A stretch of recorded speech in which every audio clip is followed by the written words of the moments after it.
नमस्कार. श्री निसर्गदत्त महाराज दैनंदिन चिंतन भाग 289 आणि 290. ना मंदिर में मिला ना मंदिर में मिला ना मस्जिद में दिखाई दिया, ना मंदिर में मिला ना मस्जिद में दिखाई दिया, जब आई खामोशी जब आई खामोशी उसी में वो सुनाई दिया. साधक श्री निसर्गदत्त महाराजांना विचारतो, तुमच्या गुरूंनी दिलेल्या नाममंत्राचे तुम्ही सतत स्मरण करीत होता का? महाराज म्हणाले, नाही, मी स्मरण करत नसे. मी ते फक्त ऐकत असे, सतत ऐकत असे. तुमची मंत्राविषयीची च्या अर्थासंबंधी जितकी कळकळ जास्त, तितकी मंत्राची शक्ती पण जास्त. शेवटी हे सर्व तुमच्यावरच अवलंबून आहे. खुद्द मंत्रात काहीच नाही. प्रथम ते तू आहेस या गुरुवचनाचा अर्थ नीट समजावून घ्या. मग जो मंत्र मिळेल तो जपा. जपा म्हणजे ऐका. पण अर्थच जर नीट कळला नाही तर त्या जपाचा काडी मात्र उपयोग होणार नाही. नाहीतर तो जप करणे ही केवळ एक करमणूक ठरेल. एखाद्या माणसाला आई म्हणजे नक्की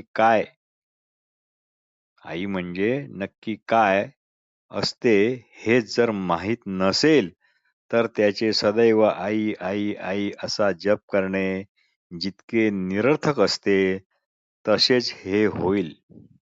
सध्या आपण केवळ करमणुकीवरच जगत आहोत. हे एक ज्वलंत सत्य आहे. एक उघड सत्य आहे.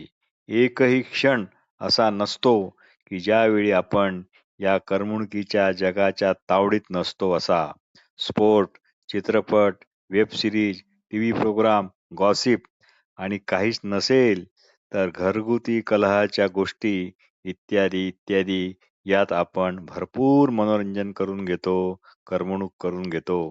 पण श्री निसर्गदत्त महाराज म्हणतात, जेव्हा तुम्हाला कोणत्याही करमणुकीच्या साधनाची गरज राहणार नाही, त्यात मग देवपूजा, जप, तप, ध्यानधारणा, ग्रंथ वाचन, सत्संग इत्यादी इत्यादी काही म्हणजे काहीच नाही, अशा क्षणात जगणे हेच खरे निरंजनत्व होय. हेच खरे निरंजनत्व होय. संदर्भ आहे बियॉन्ड फ्रीडम, संपादक मारिया जोरी. तुमचे जग हे नातेसंबंधावर आधारित आहे. तुमचे जग हे नातेसंबंधावर आधारित आहे. मग ते संबंध वस्तूविषयी असो, व्यक्तीविषयी असो किंवा आपल्या संकल्पना, प्रतीके, प्रतिमा, मान्यता, आग्रह, हट्ट असे काही असो. हे जग नेहमीच दगा देते, कारण त्यात पराधीनता आहे. जीवन सदैव नवीनता म्हणूनच समोर येते, पण ते जुन्या अशा मान्यता, कल्पना, हट्ट, आग्रह याद्वारे समजून घेण्यात येते आणि इथेच घोटाळा होतो.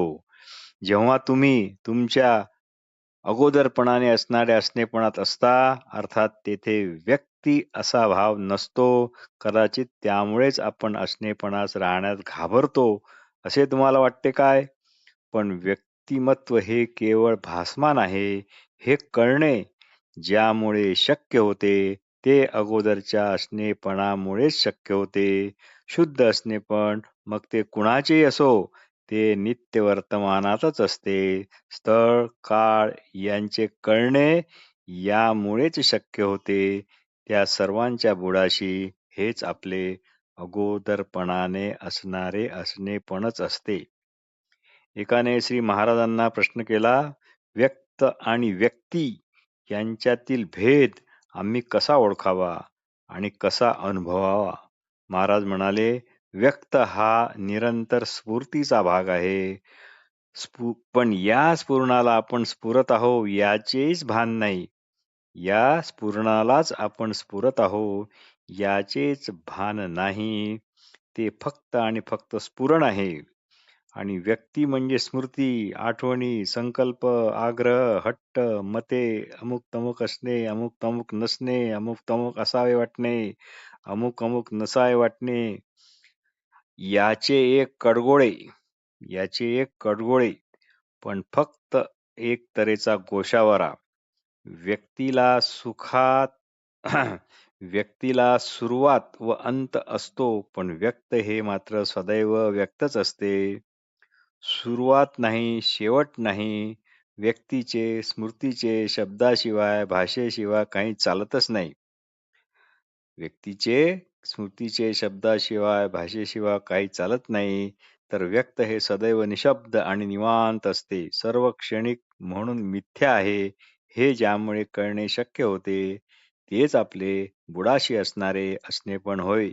त्यालाच जीवन म्हणा, ब्रह्म म्हणा, चैतन्य म्हणा, नाहीतर काहीच म्हणू नका. काहीच नाही म्हणणे हेच सर्वात योग्य. कशाला काही म्हणायचे? फक्त त्यातच असा. भाग 290.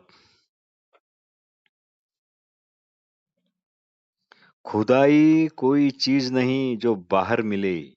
खुदाई कोई चीज नहीं जो बाहर मिले. ये तो वो रोशनी है, ये तो वो रोशनी है जो भीतर ही भीतर जले. श्री निसर्गदत्त महाराज म्हणत, तुमच्या जगाबद्दल मला तुम्ही जे काहीही सांगाल, मी ते फक्त काळजीपूर्वक ऐकेल, पण क्षणभरही विसरणार नाही की तुमचे जग मुळात अस्तित्वातच नाही.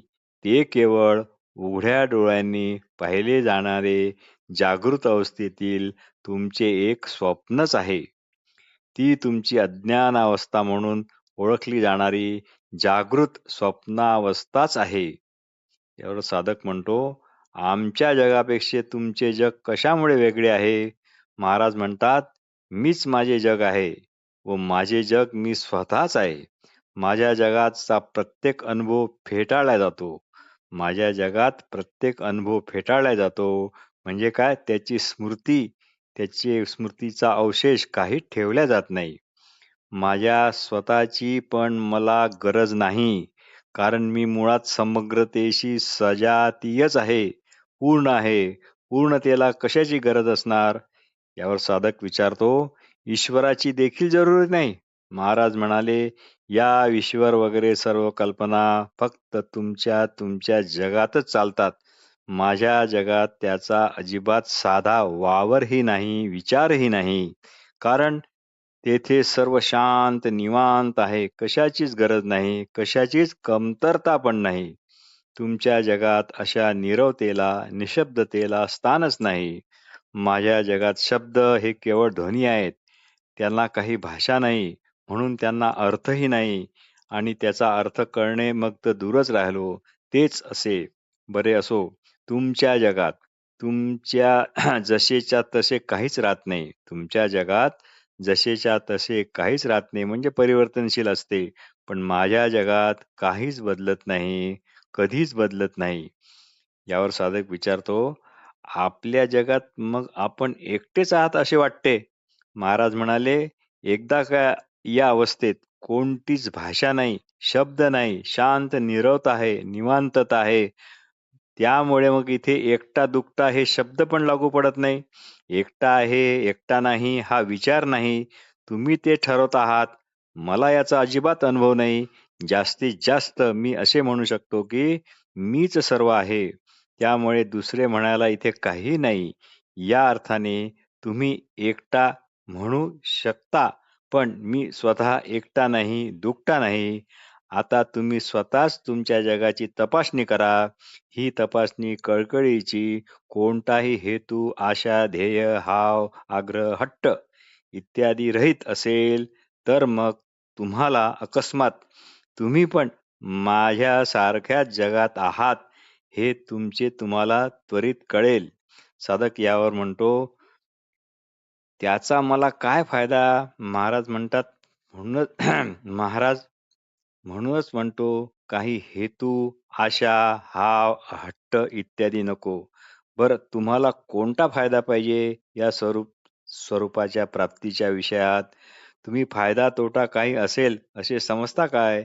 मग आतापर्यंतचे बोलणे हे पालथ्या घागरीवर पाणी घालणेच नव्हे का? जे तुम्ही मूळचे जसे नाही ते तुम्ही फेकून दिले व जे कधीच हरवले नाहीत ते फक्त लक्षात आले नव्हते, ते आता लक्षात आले. स्वस्वरूप ज्ञानात फक्त इतके आणि फक्त इतकेच होते. त्यामुळे तुम्ही आनंदी मोकळे-मोकळे होणार नाहीत का?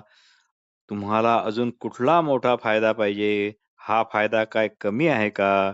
माझ्या जगात केवळ असणे असते. असणेपणात सर्वात जास्त आनंद आहे. म्हणून ब्रह्मदेवापासून मुंगीपर्यंत कुणालाच आपण नसावे असे कधीच वाटत नाही. असा विवेक झाला की आपोआप आसक्ती जाईल. एकच करा, तुमचे जग आहे तसे पहा. त्याविषयी कुठल्याही कल्पना, आग्रह, हट्ट असे काही करू नका. स्थळ, काळ, वस्तू अशा भेदरहित दृष्टीने त्याकडे पहा. असे पाहणे म्हणजेच माझ्या जगात येणे होय. इथे श्री निसर्गदत्त महाराज रूपकात्मक भाषा वापरतात, हे मात्र लक्षात असू द्यावे.